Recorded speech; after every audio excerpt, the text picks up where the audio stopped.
Hi friends, ఈరోజు ఒక చిన్ని కథ చెప్పుకుందామా. మన నోట్లో నాలుక, తర్వాత పళ్ళు, ఈ రెండు ఉంటాయి కదా. ఒకసారి ఈ రెండింటికి గొడవ పడిందంట. నేను గొప్ప అంటే నేను గొప్ప అని చాలాసేపు వాదులాడుకున్నాయంట. వాదులాడుకున్న తర్వాత చివరికి నాలుక అనిందంట, చూడు, బయట అన్ని యానిమల్స్ కంటే ఒక మానవుడు ఎందుకు డిఫరెంట్గా ఉంటాడంటే ఆ నాలుకతో మాట్లాడటం వల్లే. నేనున్నాను కాబట్టి మాట్లాడుతున్నారు. సో నేను చాలా గ్రేట్ అనిందంట.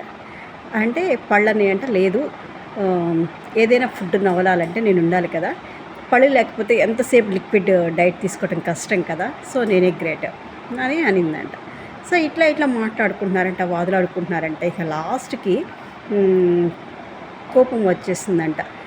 పండ్లకి కోపం వచ్చి పండుని అంటే, నా సంగతి తెలియదు నీకు, నాకు కనుక కోపం వచ్చిందంటే నా రెండు దవడ పళ్ళ మధ్య నిన్ను పెట్టి నొక్కేస్తానని చెప్తుందంట. అసలు ఎలా ఉంటుంది, మన నాలుకను కొరుక్కుంటే మనకు కదా, చాలామందికి అది మనకు అనుభవమే కదా, ప్రాణం పోయి వచ్చినట్టు ఉంటుంది కదా, అలా ఉంటుంది. ఆ మాట అనిందంట, నాకు కనుక కోపం వస్తే నిన్ను నా రెండు దవడపళ్ళ మీదకి కొరికేస్తాను నవలు అనిందంట. అంటే నాలుక అనిందంట, నాకు కనుక కోపం వస్తే నేనేం చేస్తానంటే,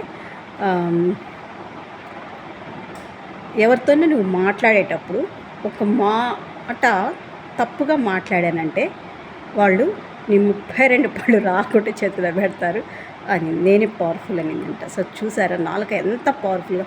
అలాంటి నాలుకని మనం అదుపులో ఉంచుకోవాలి.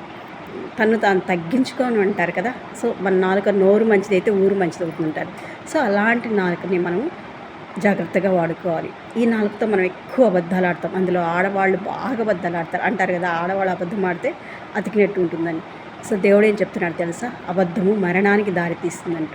సో జాగ్రత్త సుమా.